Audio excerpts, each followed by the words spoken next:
My name is Paul Jensen. I'm Senior Advisor for Policy at the Union, and today we're going to be talking about communicating scientific research for impact. And so what we're going to do in the course of this lecture is to review some fundamentals of communication that's relevant specifically for researchers, for scientific, for public health researchers, that you can use to drive impact in the real world from the research that you publish. Now, before we get started, it's useful to start with an assumption. And the assumption is that research is a means to an end. It's not an end in itself.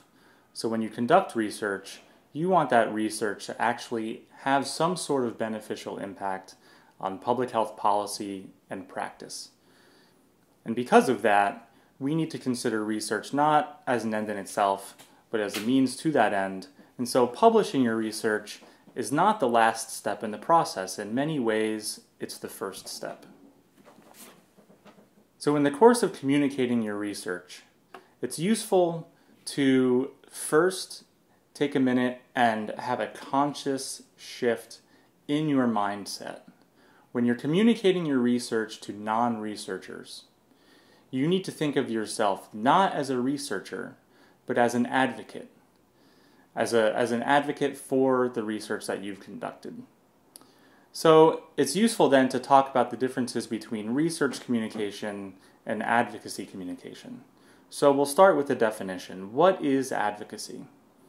Advocacy is strategic communication that aims to create political accountability and social pressure that's needed to move resources, to shape public policy, and to remove any of the social or cultural barriers to achieve a desired outcome. And that outcome, of course, is in the realm of public health policy or public health practice. Now, this is a pretty textbook definition, so what exactly do we mean by advocacy?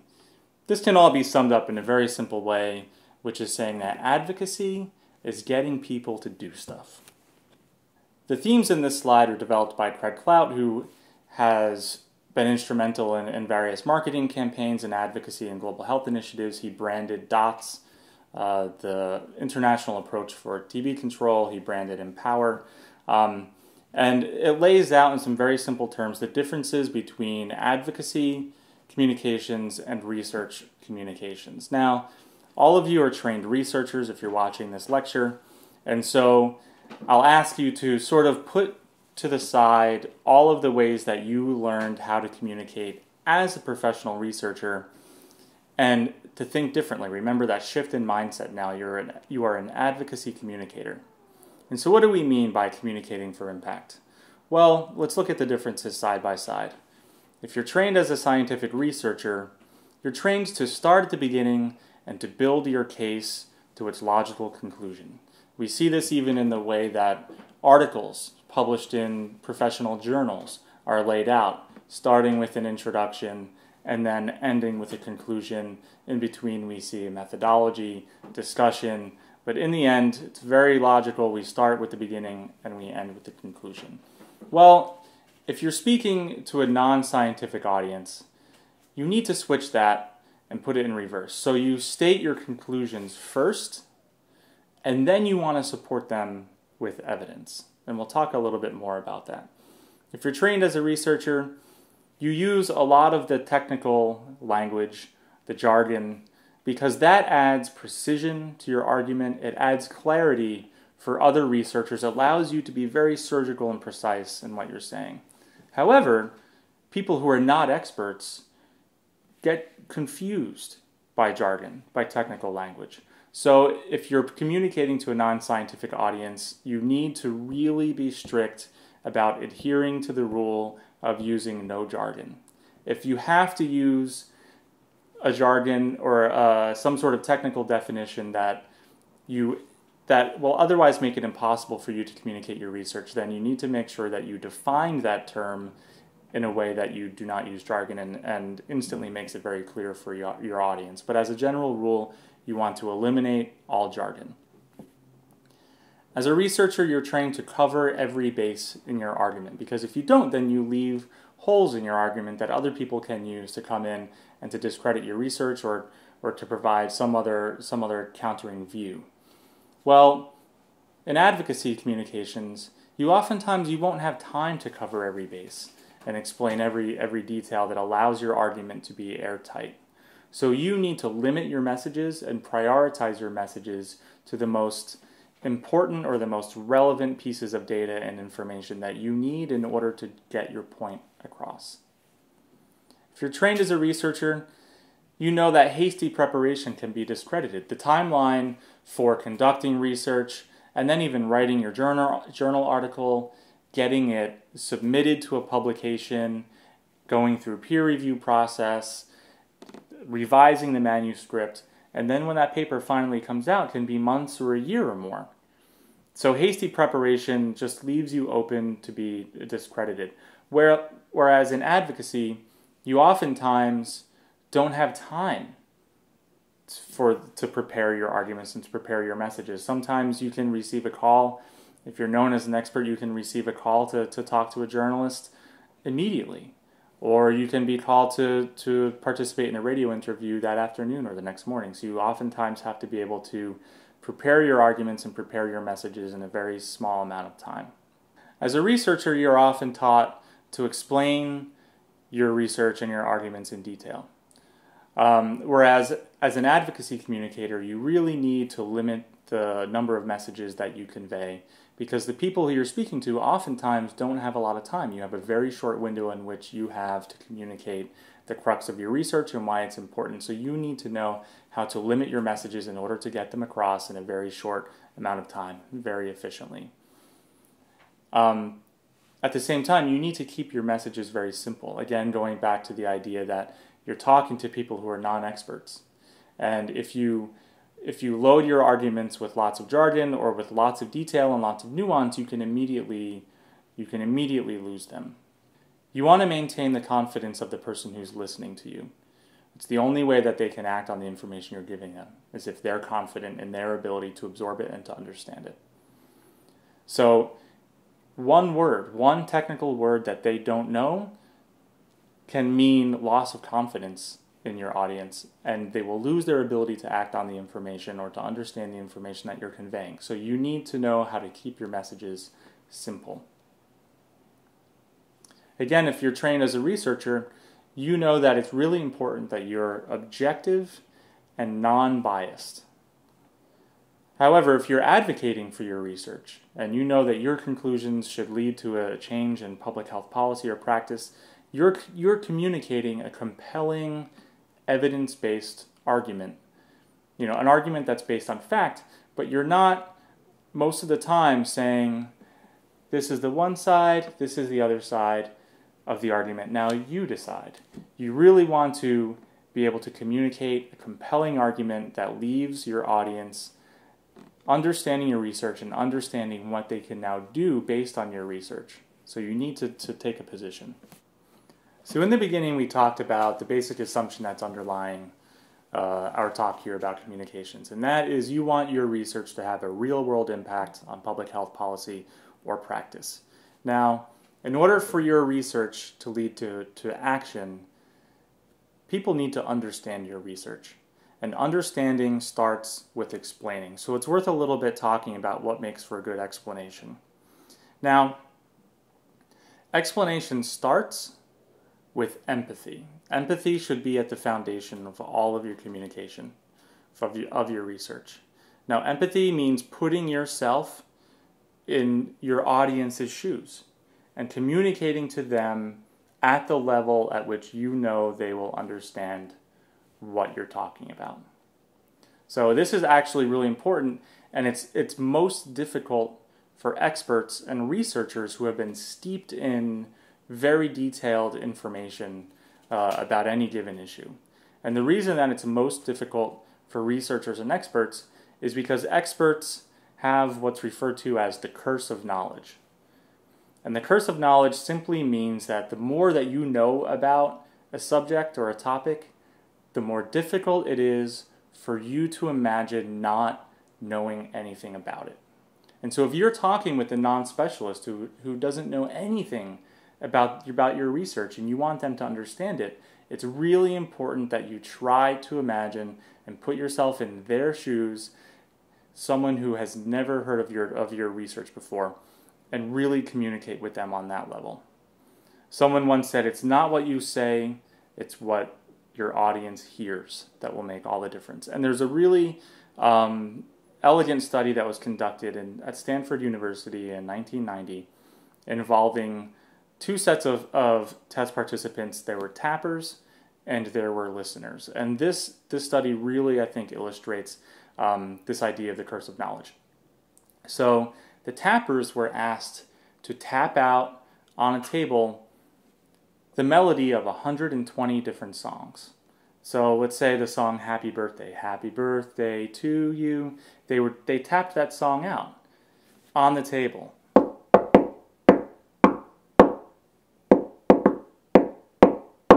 And then the listeners were asked then to guess which song was being tapped out. Now, the real important finding in this study, they asked the tappers ahead of time to predict how well the listeners would be able to guess the songs that they were tapping. And the tappers predicted that the listeners would be able to guess the song 50% of the time. Now, the listeners who were able to guess the song only 1 out of 40 times, 2.5%. So why was there this big discrepancy? The discrepancy came because the tappers knew the song. They could hear the melody behind their taps, and it was difficult for them to imagine not actually hearing that melody when they tapped out the song. But the listeners, of course, didn't have that information. And they were, most of the time, except for 1 out of every 40, were they able to understand what was being tapped. So I think that really drives home the point that you need to empathize with your audience because they don't have the knowledge basis that you have, and so you really need to simplify your messages and communicate with your listeners wherever they may exist on that sort of hierarchy of knowledge.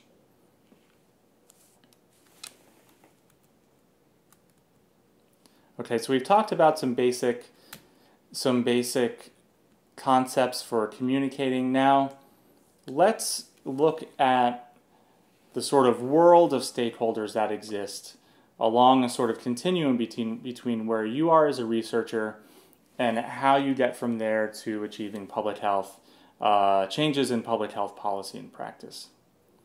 So if you look at this slide, this lays out something that we can refer to as the communications ecosystem. And you'll see a variety of different stakeholders laid out within this graphic here.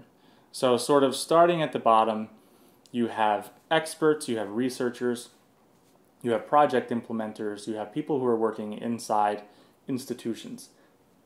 All of these represent people who are closest to raw knowledge, raw data. Sometimes they're generating it themselves, or it's experiential knowledge that can be helpful in communicating your research. That's the information that's at the foundation of communications.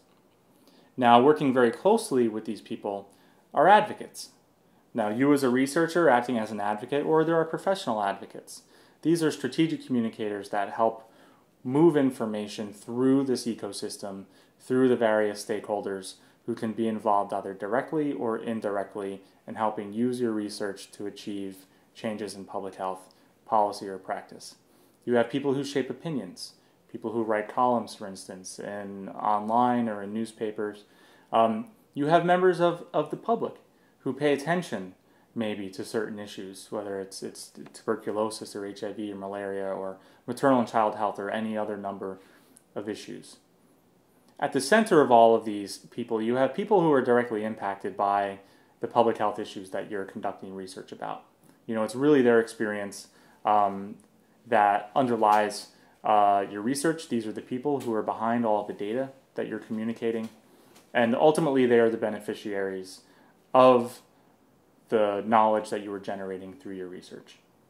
Now, you also have decision makers, whether they're sitting in ministries of health or in parliaments or people who write treatment guidelines. These are the people who can make decisions that will change public health policy and practice, whether we're talking again about policy or even making budgetary decisions. And then sort of on top of all this, as you see represented as a sort of sun in our graphic here, we have the actions that decision makers take in order to change public health policy and practice. And we have the outcomes, the beneficial outcomes of their actions and their decisions. And so the communications ecosystem, we can think about it in the abstract, but it's very much like a real ecosystem in 3 different ways. So in an actual ecosystem, you have different organisms, and each of those organisms fills a particular niche within that ecosystem. And if you lose an organism, then the ecosystem can suffer. Well, in the communications ecosystem, you have all of these different stakeholders, and each of these stakeholders fills a niche, and each of those niches need to be filled in order for that ecosystem to function. They all depend on each other for the ecosystem to function.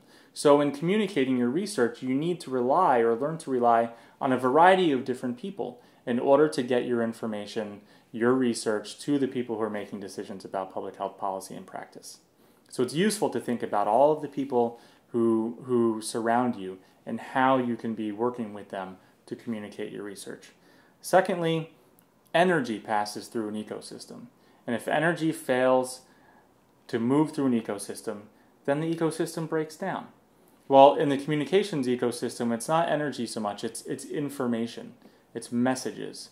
The messages that embody your research need to move through this ecosystem of stakeholders in order to get to decision makers who have influence over public health policy and practice. If messages break down and they stop flowing from stakeholder to stakeholder through the ecosystem, then you're unlikely to achieve the outcome of influencing public health policy and practice through your research. And third, ecosystems rely on cycles. So I think we're all familiar with photosynthesis as a cycle that creates energy, and that energy sustains the ecosystem. Well, going back to our metaphor, messages, communications flowing through this ecosystem, the cycle, I think, is when decision makers change a policy, improve a policy, or increase a budget line for a public health program as a result of your research. That outcome, that is like energy that sustains and furthers and helps to bring about new research and new knowledge that can then get passed on down the road to decision makers and ultimately to keep improving upon public health policy and practice in a virtuous cycle.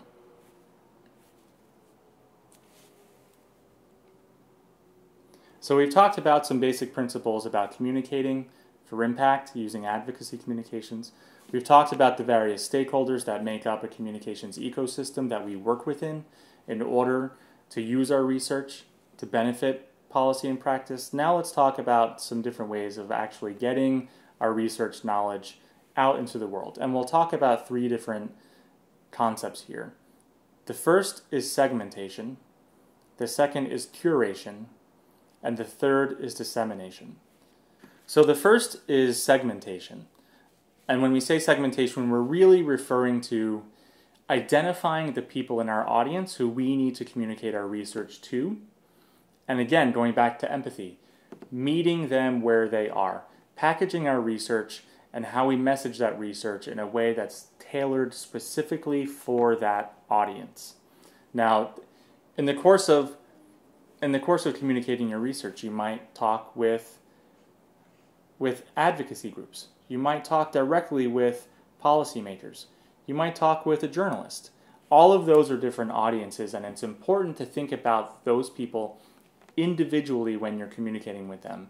Again, empathizing with their level of knowledge, how much time they have in their day, and then packaging your messages directly to them where they are. So I like to think when I'm communicating, not even about institutions. You know, it's easy to think about, I'm speaking with this advocacy organization today, or I'm speaking with this government agency today. But it's even more useful to think about a specific person who you're trying to reach. So you have a face in your mind. Maybe it's someone in your audience. Maybe it's the head of a government agency that you're ultimately trying to reach. So when you segment your audience, I think it's really useful even to think about the individual down to a person who you're ultimately trying to communicate with.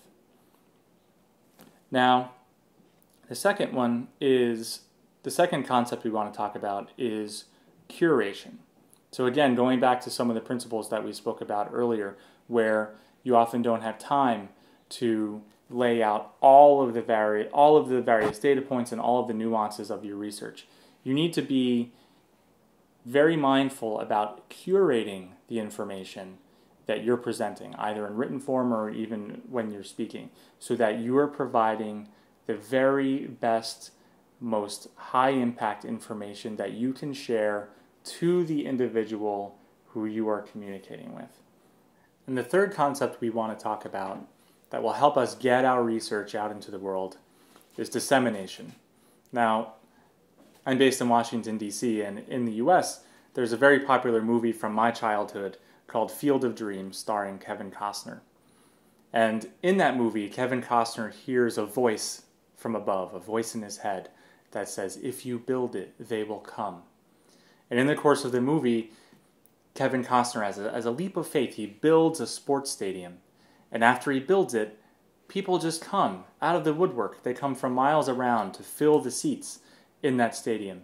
And athletes come, baseball players, and they come and they just start playing baseball on the field.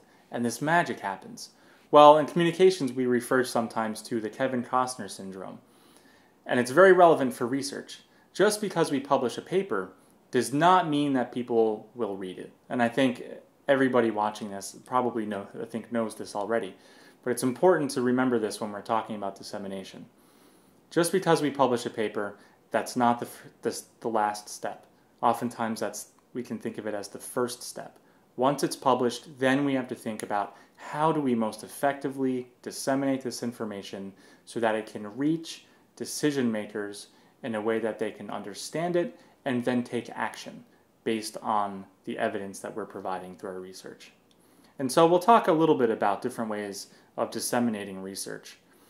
Now, we have several channels, different platforms for disseminating research, and they sort of divide into two categories. First are earned content. Ways of communicating, space for communicating that is earned. And so a lot of times we refer to earned media, print media, online media, television and radio, versus advertising, which is bought and paid for, and you can say virtually whatever you want. That's owned media. Earned media is coverage and exposure of your research, promotion of your research that you somehow need to earn.